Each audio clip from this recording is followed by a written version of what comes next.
Friends, இன்றைக்கி நம்ம சேனலில் எல்லாருக்குமே ஆல் டைம் ஃபேவரட்டான பரோட்டா தான் எப்படி செய்கிறதுன்னு பார்க்க போகிறோம். முட்டை எதுவும் சேர்க்காம ரொம்ப கை வலிக்க அழுத்தி பிசையாமல் ஒரு சாஃப்டான லேயர் பரோட்டா எப்படி செய்கிறதுன்னு வீடியோக்குள்ளே போயிட்டு பார்க்கலாம் வாங்க. ஃபஸ்ட்டு பரோட்டா செய்கிறதுக்கு ஒரு மிக்சிங் பவுலில் 1 கப் அளவுக்கு மைதா மாவு சேர்த்துருக்கேன். இதனோட அளவு வந்து ஒரு 350லேருந்து 400 கிராம் இருக்கும். இப்போ இது கூடவே தேவையான அளவு உப்பு, 1 டீஸ்பூன் அளவுக்கு சர்க்கரை சேர்த்துக்கலாம். இது கூடவே ஒரு 4-5 டேபிள் ஸ்பூன் போல் எண்ணெய் சேர்த்துக்கலாம். நம்ம இதில் சர்க்கரை சேர்க்கறதுனால நம்மளுக்கு பரோட்டா வந்து நல்லா கலர்ஃபுல்லாக கிடைக்கும். இது எல்லாத்தையும் சேர்த்ததுக்கப்புறமா கை வச்சு இந்த எண்ணெய் உப்பு எல்லாம் மாவோட மிக்ஸ் ஆகி வர அளவுக்கு நல்லா மிக்ஸ் பண்ணிக்கோங்க. பாருங்கள், இந்த அளவுக்கு நல்லா மிக்ஸ் பண்ணி எடுத்துக்கோங்க. நம்ம சேர்த்துருக்கிற எண்ணெய் மாவில் நல்லா மிக்ஸ் ஆகணும். அப்போ தான் வந்து நம்மளுக்கு பரோட்டா நல்லா சாஃப்டாக கிடைக்கும். இப்போ எல்லாம் நல்லா மிக்ஸ் பண்ணதுக்கப்புறமா இதில் தண்ணி ஊற்றி நல்லா பிசைஞ்சு எடுத்துக்கோங்க. ரொம்ப ஹார்டாக பிசையக்கூடாது. சப்பாத்தி மாவை விட கொஞ்சம் சாஃப்டாக பிசைஞ்சு எடுக்கணும். இடையில இது மாதிரி தண்ணி தெளித்து பிசைஞ்சு எடுத்துக்கோங்க. பாருங்கள், இந்த மாதிரி கை வச்சு நல்லா அழுத்தம் கொடுத்து கொஞ்சம் நேரம் பிசைஞ்சிக்கோங்க. நம்ம ரொம்ப நேரம் பிசையணும்னு அவசியம் கிடையாது. கொஞ்சம் நேரம் பிசைஞ்சாலே போதும். இது மாதிரி அழுத்தம் கொடுத்து நல்லா மிக்ஸ் ஆகி வர அளவுக்கு நல்லா பிசைஞ்சு எடுத்துக்கோங்க. பாருங்கள், இந்த அளவுக்கு சாஃப்டாக பிசைஞ்சு எடுத்துக்கோங்க. இது மாதிரி ரவுண்டாக உருட்டிட்டு இது அப்படியே அந்த பாத்திரத்துலேயே வச்சுக்கோங்க.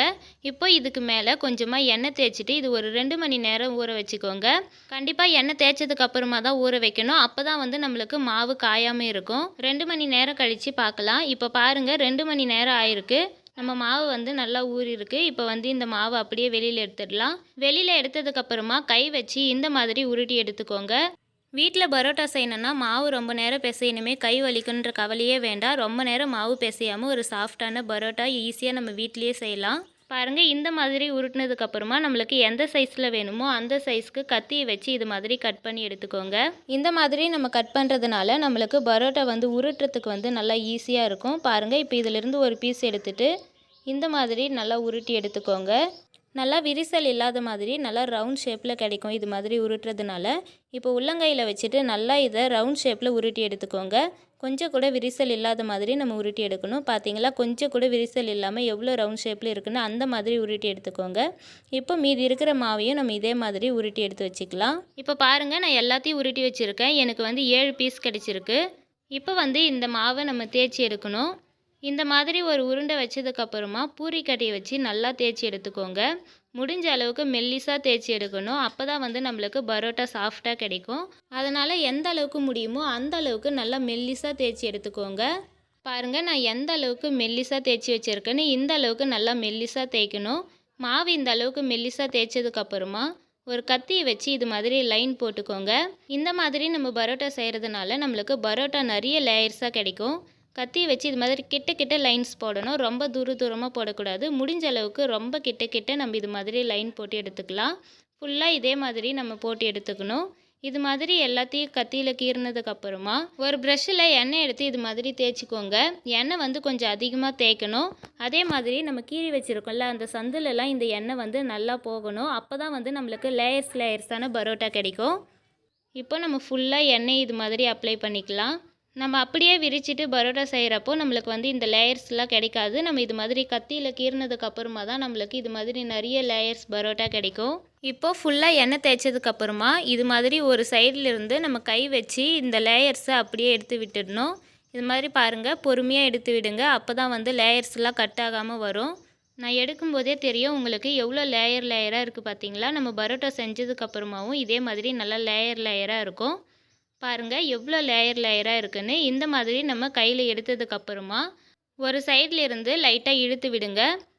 பாருங்கள், நான் எப்படி இழுக்கிறேன்னு பாருங்கள். இது மாதிரி ஒரு சைட்லேருந்து லைட்டாக கை வச்சு லைட்டாக இழுத்து விடுங்க. ரொம்ப இழுத்திங்கன்னா அறுந்துட்டு வந்துடும். அதனால் லைட்டாக இழுத்து விடுங்க. இப்போ வந்து இது மாதிரி நம்ம விரல் யூஸ் பண்ணி சுற்றி எடுத்துக்கலாம். பாருங்கள், இந்த மாதிரி சுற்றி எடுத்துக்கோங்க. அந்த லாஸ்ட்டு முனையை இது மாதிரி நடுவில் வச்சு ப்ரெஸ் பண்ணி விட்டுருங்க. இப்போ இதே மாதிரி நான் எல்லாத்தையுமே சுற்றி எடுத்து வச்சுருக்கேன்.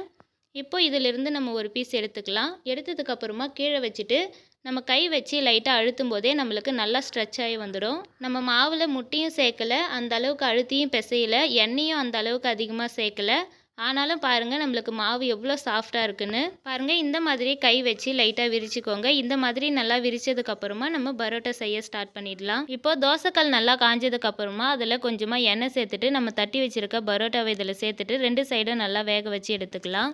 ஸ்டவ்வை மீடியம் ஃப்ளேமில் வச்சுட்டு வேக வச்சு எடுத்துக்கோங்க. அப்போ தான் உள்ளே இருக்கிற மாவுலாம் நல்லா வெந்து வரும். இப்போ ஒரு சைடு நல்லா செவந்ததுக்கப்புறமா இன்னொரு சைடு திருப்பி போட்டுட்டு அந்த சைடும் நல்லா செவக்கிற அளவுக்கு வேக வச்சு எடுத்துக்கலாம். இப்போ 2 சைடும் நல்லா செவந்ததுக்கப்புறமா நம்ம எடுத்து பிளேட்டுக்கு மாற்றிக்கலாம். அவ்வளோதான், நம்ம சூப்பரான பரோட்டா ரெடி ஆயிடுச்சு. இப்போ இதே மாதிரி மீதி இருக்கிற பரோட்டா எல்லாத்தையும் நம்ம பொரிச்சு எடுத்துக்கலாம். பரோட்டா செய்கிறது வந்து ரொம்ப கஷ்டம்லாம் இல்லை, ரொம்ப ஈஸியாக வீட்லேயே செய்யலாம். நான் செய்கிற அதே மெத்தடில் நீங்களும் செஞ்சு பாருங்கள். நல்லா பர்ஃபெக்டான லேயர் பரோட்டா நீங்களும் ஈஸியாக செய்யலாம். இந்த ரெசிபியை கண்டிப்பாக உங்கள் வீட்டில் நீங்களும் ட்ரை பண்ணி பாருங்கள். ட்ரை பண்ணி பார்த்துட்டு எப்படி இருக்குன்னு மறக்காமல் கமெண்ட் பாக்ஸில் கமெண்ட் பண்ணுங்கள். இந்த வீடியோ பிடிச்சிருந்தால் நம்ம சேனலை சப்ஸ்கிரைப் பண்ணிவிட்டு உங்கள் ஃப்ரெண்ட்ஸ் அண்ட் ஃபேமிலிக்கு இந்த வீடியோவை ஷேர் பண்ணிவிடுங்க. இதே மாதிரி நிறைய யூஸ்ஃபுல்லான வீடியோஸ்லாம் நம்ம சேனலில் அப்லோட் பண்ணியிருக்கோம். பார்க்காதவங்க செக் பண்ணி பாருங்கள். தேங்க்யூ.